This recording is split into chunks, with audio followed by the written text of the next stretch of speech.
Picture a man on the edge of a myth, a scholar, a heretic, a seeker, and perhaps as well a servant of some dark power. Otto Rahn was an SS occultist obsessed with finding the Holy Grail. Let's follow his shadowy pilgrimage across haunted castles and through forgotten manuscripts here on Things Visible and Invisible.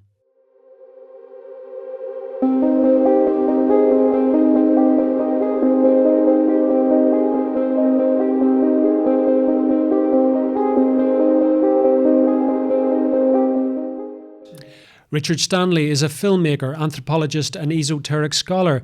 He first made his mark in cult cinema in the early 90s with visionary films such as Hardware and Dust Devil. And after a turbulent stint in Hollywood, notably on the ill-fated island of Dr. Moreau with Marlon Brando, he relocated to France, where in addition to his film work, he has become an established esoteric historian. His latest book is Otto Rahn, Grail Hunter, The Secret of the Cathars and the Return of the White Lady. And he joins me down the line from his home in France. Richard, welcome to Things Visible and Invisible. Well, it's a pleasure to be with you, sir. Richard, bringing a strange story to the public. Absolutely. Richard, when I first came across your work, I mean, I was aware of your film work and the documentary about your film work called Lost Soul, which I recommend to anybody who wants to be educated about what it is to make a film or not make a film. But you have taken a very different turn in your professional career. You left Hollywood and you relocated to France, to a particular part of France, and you've been on a journey ever since. Before we dig into Otto Rahn and how you came across that story, I suppose there's a question mark maybe in our audience is how you translate from Hollywood to a remote part of France and suddenly become an esoteric historian. Well, I guess I always had interest in the esoteric, which I blame on my mother, who was an anthropologist and effectively was studying African witchcraft during the formative years of my life. And I credit Hollywood for basically making it possible for me to drop out of full-time employment. In fact, it was the disaster of the island of Dr. Moreau that paid me well enough in terms of the settlement I received from New Line Cinema to be able to basically drop out of the world and spend 10 years in the French Pyrenees hunting down the Holy Grail. And really, nobody looks for grails unless there's something wrong with their lives to begin with. Generally, we only go looking for the Grail after the fall of Camelot. So being removed from the production of Moreau, trying to get my hands on the Holy Grail seemed like a logical course of action at the time. Okay, well, that was very interesting, Richard, in terms of your move from Hollywood to the Pyrenees, and maybe that's for another day and another discussion. Otto Rahn, not a figure that most people are aware of. How did you first come across him? Well, I was actually paid to research the life of Otto Rahn initially.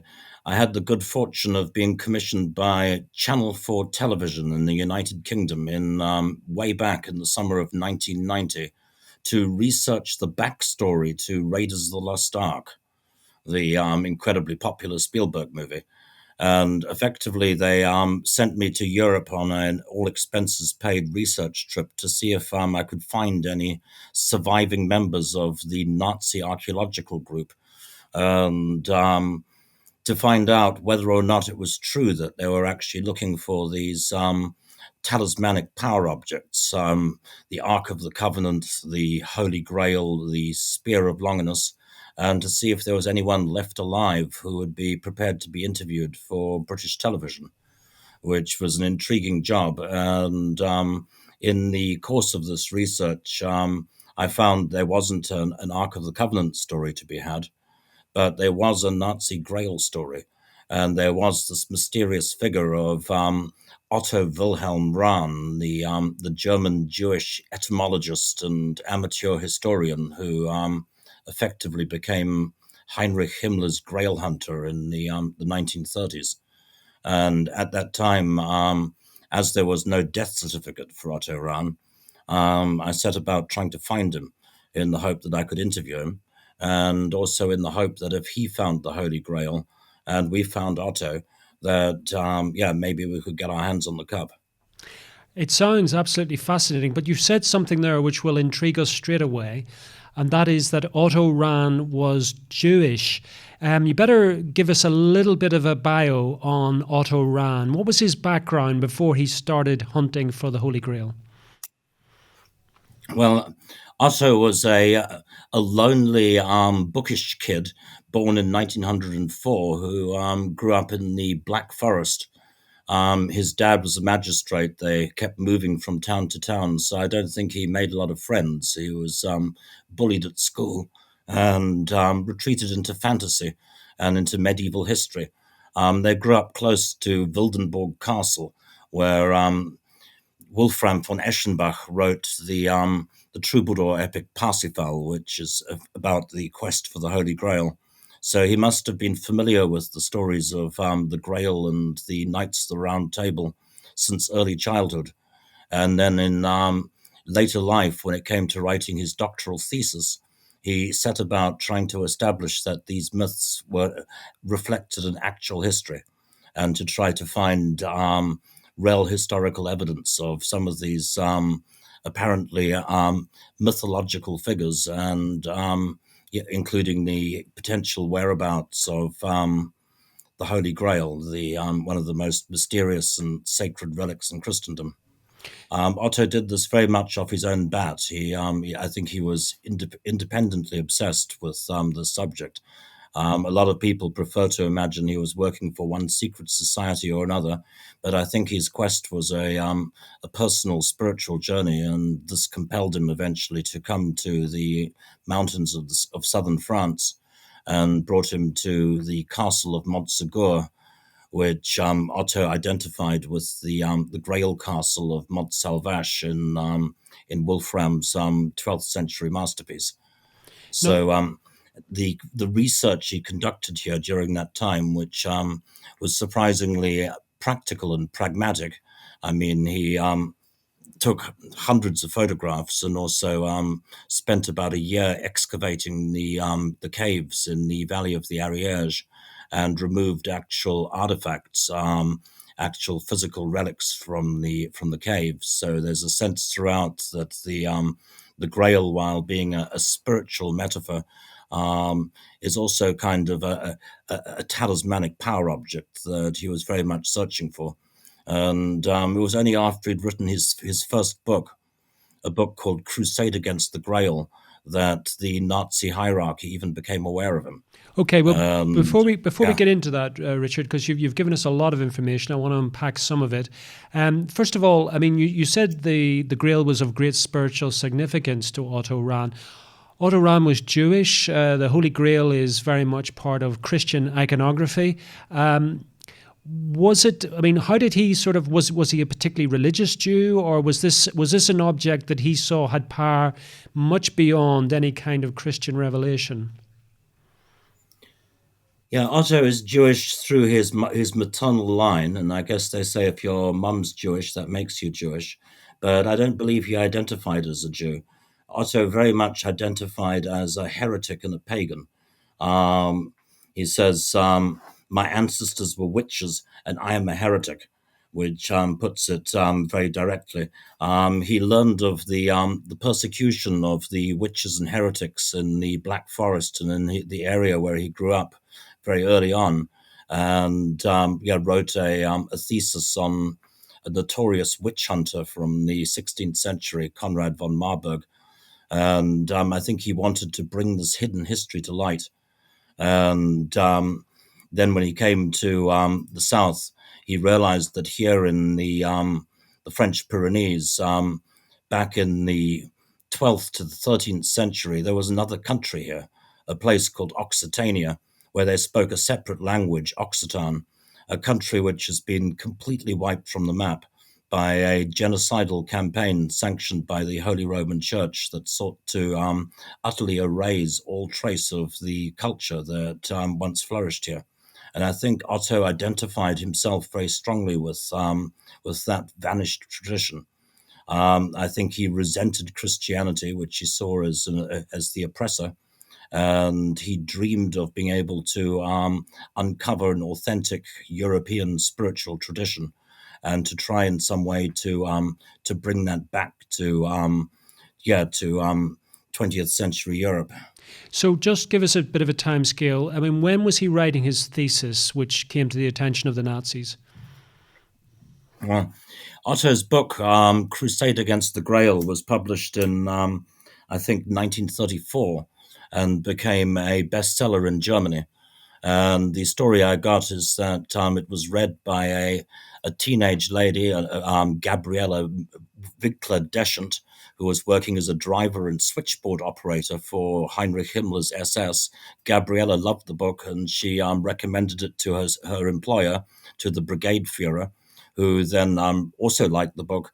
And it was Brigade Führer Karl Maria Willigut who recommended the book to Heinrich Himmler, who read it, adored it, and ordered that Rahn should be found and brought to Berlin, where he was summarily inducted into the SS and effectively given the brief to continue his work to not only ostensibly find the Grail, but to uncover this this hidden tradition that he was effectively the discoverer of. I think Rahn's book was the first book to tell the story of the persecution of the so-called Cathars to have ever appeared outside of France. Richard, up to that point, I think he... Richard, so we have Otto Rahn suddenly in the SS, suddenly on the inside. But before we get into his further researches of the Holy Grail, tell us a little bit about why Heinrich Himmler in particular, but also the Nazis in general, were so interested in this kind of esoteric archaeology. Well, I believe that Heinrich Himmler was going through a phase where a kind of megalomania, where he actually believed he was the reincarnation of, I think, the former king of Saxony. He had an Aleister Crowley type rune mage, a sorcerer figure who was advising him at that point, who had told him to buy the Schloss Wewelsburg, the castle near Paderborn that became his SS order castle, where he commissioned a great round table around which the 12 Obergruppenführers, the heads of department, were supposed to meet. And I guess in his emulation of Camelot, this creation of his own private Arthurian myth, he sought to literally retrieve the Holy Grail and bring it to the Grail chamber, which was already constructed in the Schloss Wewelsburg. But beyond that, I think he also saw it as an opportunity to basically provide a pretext for the Holocaust, which is a difficult and contentious statement. But there are details about the medieval heresy, which were convenient for Nazi ideology. Notably, the idea that our souls are not the creation of the true good God, but are effectively downloaded into the matrix, into the material world, which is the creation of Yahweh, Jehovah, the creator deity. But according to the medieval heretics, our souls belong elsewhere and are effectively downloaded into this world. Which makes Yahweh, Jehovah, not the supreme God. And I think for Heinrich Himmler, there was a sensation of like, so the Jews are worshipping the wrong God, huh? There is a greater God. And this notion of there being more than one God, I think, appealed to Himmler, and he saw that Rahn's research could be useful to their propaganda. Indeed, his first book became compulsory reading at a certain level of promotion within the SS. Were these ideas, Richard, sort of exclusive to Himmler and the SS, or do you think Hitler himself was interested in this type of obscure lore? I think Hitler was less interested than people would like to believe. There's a substantial myth complex around Nazi occultism, mostly because it's almost impossible to understand how human beings could commit such crimes. So it's easier for us to imagine that Hitler was demonically inspired or was in touch with dark forces. But all the records would indicate that he gave very little time to Himmler's beliefs. I think he said at one point, "I don't know why Himmler is so interested in history. Everybody knows Germany doesn't have any history." And I think he was more pragmatic. And Himmler seems to have gone through a phase where he really saw himself as this pseudo-Arthurian leader of the Black Order. And it was only a phase because by the time the war breaks out, Himmler seems to lose a lot of interest in the occult. I think practical day-to-day concerns meant that he stepped away from a lot of this material after 1939. In the course of World War II, only one meeting was ever taken at the Round Table, Right. which was during Operation Barbarossa. And Rahn died in 1939, but the entire department that Rahn worked for was effectively purged within a month or so of Rahn's demise. So I don't believe that he carried those ideas with him all the way into the war. It was a kind of folie de grandeur that happened in the probably around at its apogee around 1935, 1936, the time of the Olympics, when I guess Himmler was dreaming of his own totalitarian Nazi utopia. So, Richard, we've kind of very quickly got to the point where Otto Rahn leaves the stage, 1939. But before that, let's look at some of what he was doing with the Nazis. Obviously, his writings had a great influence upon them. Was he tasked by Himmler to carry out expeditions to go and literally search for objects like the Holy Grail? Yeah, there was a period of time, and I'd say a very short period of around 4 years, when the vast resources of the Third Reich were put in the hands of occultists, and Rahn definitely benefited from that. And there's literally a shopping list of different locations that Rahn visited under the aegis of the SS. In my lifetime, I've not had time yet to go to all of the places that Rahn was toured during those years, which includes a journey all the way to the Arctic Circle. He went to Iceland and to the North Icelandic Cape, all the way to the pole. And during this time, I think Otto believed he had the full support of the Third Reich to effectively realize his plan, to his dream of bringing back this religion, of reawakening a forgotten European spirituality. But at the same time, his journey was clearly doomed from the very beginning, because Rahn's not only Jewish by his mother, but he was also out gay. And as a gay Jewish fantasist and a student of mythology and medieval history, his days within the Black Order were clearly numbered from the beginning. All of these things would become massive issues. And there's also evidence to suggest that the other SS men, the Christian SS men who were genuine soldiers, resented seeing gay occultists, gay Jewish occultists, being promoted above them and having access to so much power and resources. So I think from the moment Otto started his work, other forces set about bringing him down and amassing evidence to eventually remove him from power and eventually purge the entire department.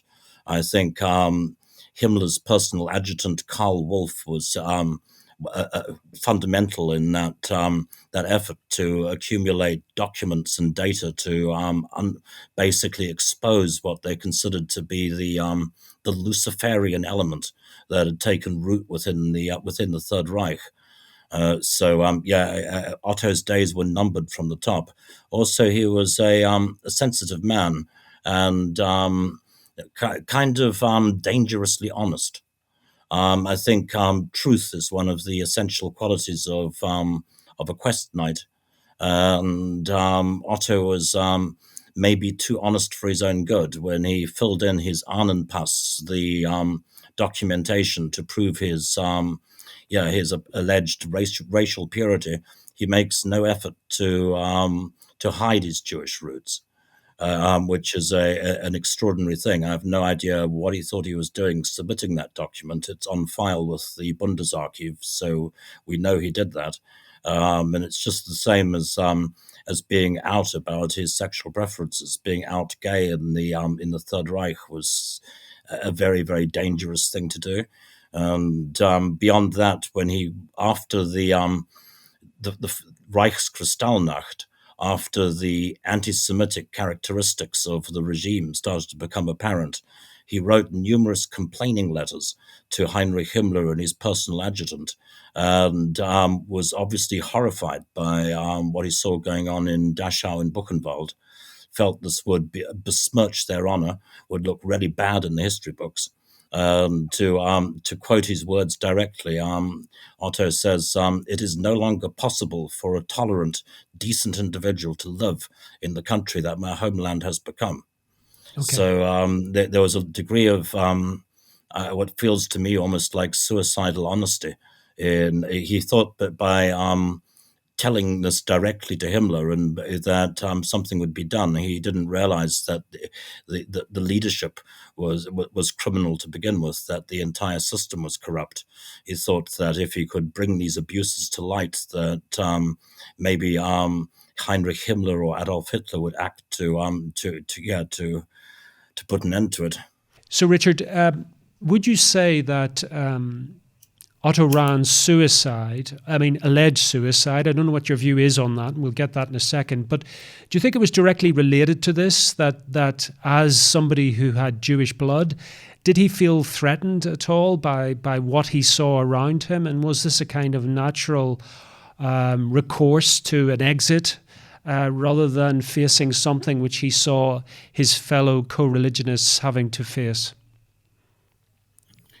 I think Otto Rahn must have realized around 1938 that sooner or later they were going to kill him.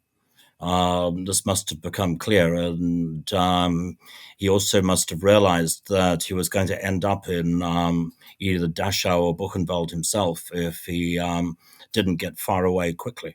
So, I believe he made an attempt to escape Germany in the beginning of 1939. He attempted to resign from the SS and caught a bus to France. And all we know is he didn't make it. He got off the bus at the German-French border and ducked into the woods. I presume this is because he saw the vehicles were being stopped and people were being searched up ahead, and he was frightened of being caught and sent back to the camps. And he probably thought he would be able to get over the border by literally walking over the mountain, which is a mountain called the Wilder Kaiser.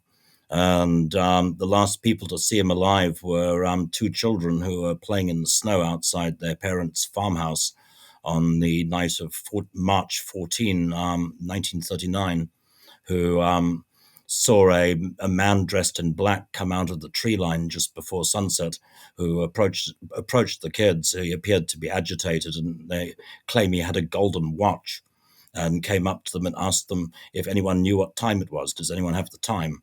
And before disappearing back into the woods, after which the snowfall became thicker. The children's parents searched for him but found no footprints in the snow. And then approximately 3 months later, when the snow melted, they found the body of the man who had asked them for the time lying a little further upstream. having apparently sat down with his back to a tree and taken a bunch of sleeping pills. The body was taken to Zoll, to the nearest town, where according to the autopsy report, we learn that the cause of death was hypothermia, that he froze to death, that the pills didn't kill him, but the snow certainly did. And then a formal identification was made by the SS, who identified him as Otto Wilhelm Rahn. A nice obituary signed by Heinrich Himmler's personal adjutant appeared in the newspapers, mourning the loss of their comrade, a good and decent SS man, according to the obituary. And then the family had to write begging letters for approximately 3 years to get the body back. And finally, it was returned to them and is now buried in Darmstadt. Of course, we would need a DNA test to actually prove that that was the body of Otto Wilhelm Rahn, but it's as good as we've got at this point. And I believe that at the end, tired and alone and trapped in a world that was disintegrating around him, he chose to give up and sit down under the tree and basically took sleeping pills. So you do actually think that he committed suicide after a fashion? It seems to me that he committed suicide. I mean, he may have been murdered. It's strange to us that the SS weren't looking for him, that he disappeared from the SS and went on the run, and nobody seems to have asked any questions until the body was found under the snow. So there are some mysteries to it. And also strange is that the head of the department that employed Otto Rahn was deposed within effectively the same month as his death. Karl Maria Willigut, aka Weistor, the rune mage in charge of the race and settlement department, was exposed by Karl Wolff, the same man who wrote Otto's obituary, who took the trouble to trace the brigade Führer's asylum record from Salzburg. He'd already been committed after World War I and diagnosed as a paranoid schizophrenic, but had suppressed his psychiatric record. And Wolff was able to take advantage of the Anschluss, the unification of Austria, to get the records and dump them on Himmler's desk to basically make Weistor's position untenable. But given that he was Rahn's direct boss and this was happening simultaneously, it does evoke the possibility that Rahn was prejudicially murdered or dumped in the snow. Yet the children only see one man come out of the tree line, clutching the golden watch, and the precise circumstances of what happened that night on the Wilde Kaiser in 1939 will probably never be known to us. It's also worth noting that it was right at the point where World War II broke out. Yes. The outbreak of war was another thing that I imagine would have put the thought into Otto's mind that the whole world was effectively disintegrating around him, and that it really was the end. With the death of Otto Rahn, was that the end of the Nazis' flirtation with these kind of esoteric longings, researches, expeditions? It was certainly close to the end for Heinrich Himmler's obsession. After the removal of Weistor, Wise Thor, the wise warrior, the rune mage in charge of the department, he seems to lose interest in the construction of the Schloss Wewelsburg. The Order Castle was really never completed, and he kind of drifted away from it. There was one other episode way later when Hitler signed a pact with Franco, and Heinrich Himmler accompanied Adolf Hitler to the French Spanish border, where they met with Franco to basically sign a treaty. And at this point, Himmler and Karl Wolff, his adjutant again, effectively snuck away after the formal protocols were done and took a train down to Barcelona, where they were welcomed by the Catalan nationalists who had built a ceremonial arch of green laurel for them, and went to the Abbey of Montserrat, the monastery of Montserrat, which is a magic mountain just outside Barcelona, and the seat of the icon of the Black Madonna, the Black Mother, which was something that I don't believe Heinrich Himmler would have known about had he not been told of it by Otto Rahn. Rahn completed his Grail research in the Benedictine monastery library on Montserrat, which holds I believe, the largest collection of medieval manuscripts in the world. And I think Otto was the one who tipped Himmler to go to Montserrat. So at this point, Himmler was still interested enough to break away from Hitler's entourage to do a little bit of esoteric sightseeing of his own, but nothing on the extraordinary scale of what we saw before the war. I mean, beyond the Otto Rahn story, the Ahnenerbe SS also backed the Schaefer expedition, which was the first European expedition to ever reach Lhasa in Tibet. So, along with the polar expeditions, the stuff they were doing in the mid to late 1930s was dramatic. Now, Otto Rahn is a name which has disappeared a little bit from history. Your book and your film has brought him back to the attention. Is that a deliberate sort of disappearance, or do you think that's just the way history is sometimes? Well, history is written by the victors, but I do think that as just like the Matrix repairing itself, Otto's story is inconvenient, and the history that he uncovered, notably the high history of the Cathars and the story of Montségur, and the treasure of Montségur, is something that people have tried to suppress and cover up for almost 1,000 years. We have had 7 centuries of the Inquisition killing and burning anyone who talked about it or mentioned it. And up until Rahn's time, no one had dared writing about it outside of France. I mean, I don't believe any mention was made of the Albigensian Crusade in the English language until halfway through the 1940s. And no knowledge of these events really crept out into the world until the 1980s. So there have been cultural forces and conservative Christian forces that have certainly worked very hard over the years to erase this bit of inconvenient data from public memory. When Otto died in the snow, I'm pretty sure he must have felt betrayed by history and extremely alone. Because of his unfortunate alliance with the Black Order, it meant that his research was tarnished by his association with the Third Reich, and all of it was basically dumped into the mass grave of Nazi research. And by the time I came along in the 1980s, it hadn't been translated from its original German, and his book was still only available in in its original editions. Since then, thanks to dogged efforts on my behalf, Rahn's work has now been translated into English and Russian, and has been patched back into the mixing board of human consciousness.